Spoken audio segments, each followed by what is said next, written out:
Riding the Triumph Scrambler 400X has been nothing short of pure fun and happiness. Chihiro, my friend Yash's Scrambler 400X, has touched 5,000 kilometers now, which mostly includes city commute, 2 long highway rides, and dirt track practice sessions. Even though she's the one who has done majority of the kilometers on the Scrambler 400X, I thought I'll share our combined review on the pros, the cons, and some of the issues that we faced.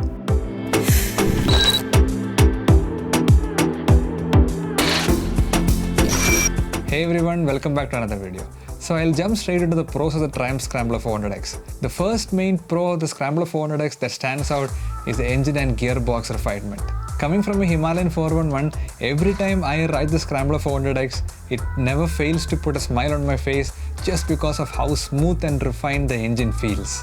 The bike feels so smooth both on-road and off-road. There are very minimal vibrations or buzz. The clutch is super light and the gear shifts are very slick and precise. There are no unnecessary noises coming from any part of the engine, and the refinement of the engine or the smoothness of the engine doesn't vary with the engine temperature, and it doesn't go away even though you ride for long hours on the highways or on city commute. The smoothness and refinement of the engine is consistent throughout, right from the cold start to when the engine gets heated up on long highway tours. And even in city commutes in bumper-to-bumper traffic, even though the engine gets heated up a bit, the refinement and smoothness never goes away. It remains consistent throughout. The second main pro of Scrambler 400X is a low-end torque. Coming from a long-stroke engine like the Himalayan 411, it was very easy for me to transition to Scrambler 400X even though it's a short-stroke engine. Even though the gear ratios are little short, each gear has enough low-end torque to chug along even at 2000 RPM. The bike hardly stalls, and the tractability is so good for a lazy ride on the highways and for trail rides. The chuggy, low and torquey nature of the engine makes it easy for any beginner who is used to torquey engines to transition to this bike, as you don't need to rev up the engine to make use of its torque like its competitors. And on the other side, it is so easy and fun in off-road trail rides when you switch off the traction control, and with a slight twist of the throttle you are able to spin the rear wheel and have a lot of fun right from the lower RPMs on the dirt track. Now coming to the third pro of the bike, it's a power delivery. Now you would expect a torquey engine to be less on power, but the Scrambler is quick and fast. Right from 3500 RPM, it accelerates very quickly to reach a top speed of around 170 km per hour. The only thing that slows you down at such high speeds is the strong wind blast that it has. Otherwise, the throttle response is so instantaneous that it makes the bike so peppy and fun to ride. The command over the responsive throttle gives you a lot of confidence in maneuvering during a quick overtake or in the trail rides. I'm so addicted to the power delivery of the Scrambler 400X. It'll take some time to get used to the sensitive throttle, but once you get used to it, you'll have a lot of fun with it. Coming to the fourth advantage, it's the suspension. Now the suspension of the Scrambler 400X is one of the best in class. Both the rear and the front suspension is beautifully tuned to a point where it absorbs all the undulations on the road and just glides over them. On the highways, it is stiff enough to have a planted feel even at 160 km per hour. It doesn't wobble or bounce around even at small hiccups at higher speeds like how the Himalayan 411 does. This dual nature of suspension, that is the cushiony nature when you go on a bad road and the stiff nature when you go on a highway, makes it a perfect all-rounder to tackle any terrain. Both the rear and front suspension are perfectly in sync that you will feel the entire bike as one unit when you go through uneven terrain. Now because it has less suspension travel than its adventure counterparts, you might end up bottoming out the rear suspension when you do hard jumps. Going upon the preload in the rear suspension might solve that problem to an extent. Coming to the fifth pro of the bike is the exhaust note. The exhaust note is so addictive. It is not very loud, it is bassy, it is throaty, and it has a nice aggressive grunt to it when you open up the throttle. I had to go for an aftermarket exhaust on my Himalayan to get the same effect. That's how good the stock exhaust note on the Triumph Scrambler 400X is. The next big pro of the bike is the quality. The quality, the build and the fit and finish of the entire bike is exceptional. Every part, even every screw feels so premium for the price when you compare it to the competitors. We did a PPF coat on the fuel tank and the glossy areas of the bike, so every time we go to the dirt track for practice session and all that, we come back dirty, and just a wipe with a damp microfiber cloth will make the bike look as brand new. Everywhere we go, when we park it, people gather around to have a look at it. We feel so much pride in owning such a bike that looks so premium, and especially when it comes from a brand that makes the Tigers and the Rockets. The build quality of the parts are also so amazing that even though we suffered so many falls when we went to the dirt track practice and all that, apart from few scratches on the hand guards or the crash guards, none of the other parts have got any serious damages. Just minor scratches here and there that just goes away with a small touch-up is all that has ever happened to the bike. The overall build quality is just amazing. The next main advantage we notice is a lower maintenance cost. Premium bikes almost always comes with premium service costs. But we were surprised to know that the first service of the Scrambler 400X almost costs us a service of the Himalayan 411. The first service costs around 2,200 rupees, including oil change, washing, chain looping and all that stuff. And surprisingly, the parts are also cheap. For example, the levers cost around 200 rupees and the handlebar costs around 600 to 700 rupees. And moreover, as you know, the servicing interval is 16,000 kilometers. So I think the overall service cost of the Scrambler 400X will be much lower than some other bikes like the Himalayan 411, which requires servicing every 5,000 kilometers.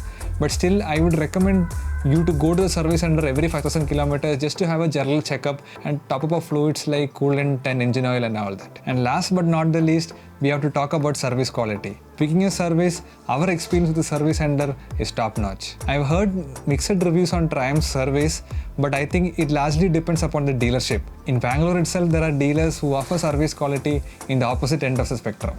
Luckily, we chose the better one and they've been very helpful in fixing a lot of issues on the way. The customer dealings, the quick redressal of the issue, service quality, service cost, parts availability, and everything related to service have been top notch till now. Compared to my experience with RE service centers for the Himalayan 411, the service center experience from the Triumph has been exceptional, especially the quality of labor, the communication with the customer, and the amount of time they take to quickly redress any issues that we have. Everything in general related to service have been very satisfactory till now. Now coming to the disadvantages or the cons we have faced with the Triumph Scrambler 400X. The first major con is the brake. The bite and stopping power of the brake of Scrambler 400X is quite inadequate for a bike with such power. Even though Triumph has intentionally given organic brake pads over the sintered ones compared to the Speed 400 and the Scrambler 400X, I think they should have given the customers a liberty to choose while taking delivery of the bike itself whether they want to go for the organic or the sintered. We had to wait till the first service for them to change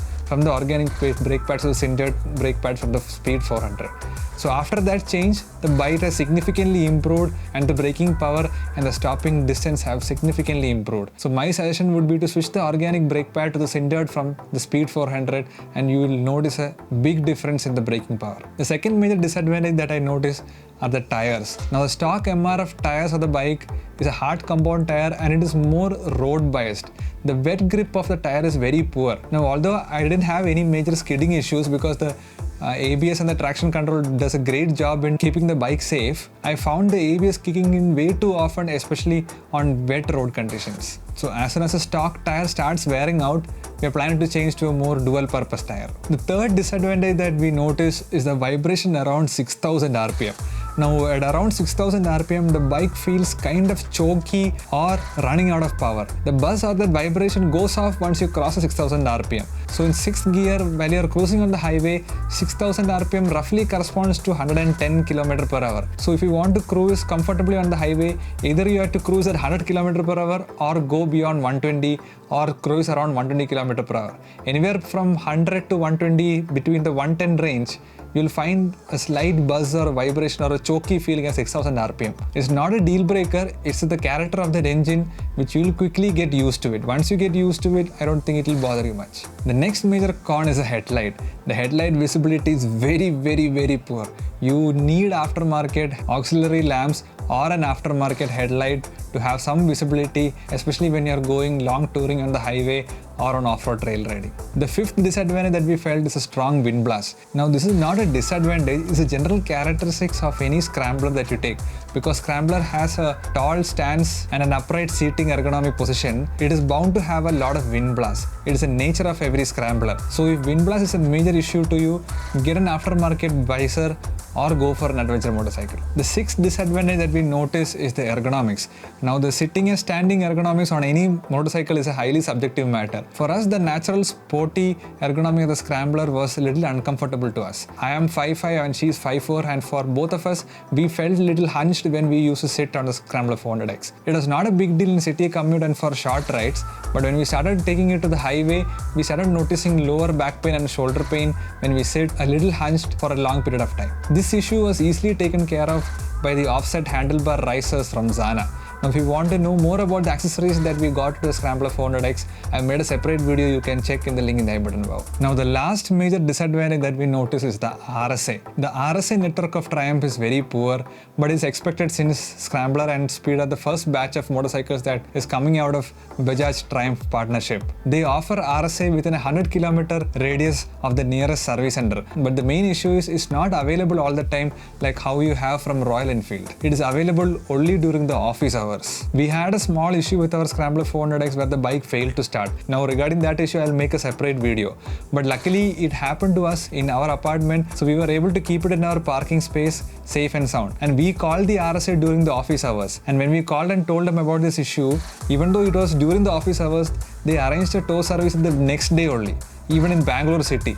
So the next day they came and took the bike to the nearest service center to have this issue sorted out. So imagine such a situation happening when you are on the highway touring or when you are off-road trail riding. You cannot rely on the RSA to solve your issues at any point of time. Even if you get in touch with them during the office hours, they might not arrange a tow service for you on the same day, and it will happen only in the subsequent day. Hopefully they expand the network in the coming months and in the coming years to a point where they can be trusted like Royal Enfield's RSA, where they are available 24/7 all throughout the country. So apart from these minor issues that we had on the way, overall owning and riding the Triumph Scrambler 400X has been pure fun and happiness and joy. It is so satisfying, and the gratifying feeling that you get every time you ride the Scrambler 400X is something that you want to keep experiencing every single day. If you are on the market looking for a mid-weight 400 to 500cc motorcycle, something that is a bit of an all-rounder which can do a little bit of highway and off-road touring, I think the Scrambler 400X is the best available option in the market right now.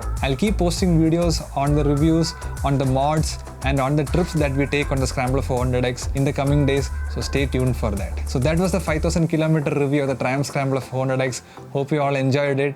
I would love to know your thoughts and your feedback on the Triumph Scrambler 400X. Please post them on the comments below. I would love to go through it. That's it for today's video. I hope you guys liked it. See you in the next one. Till then, take care. Bye-bye.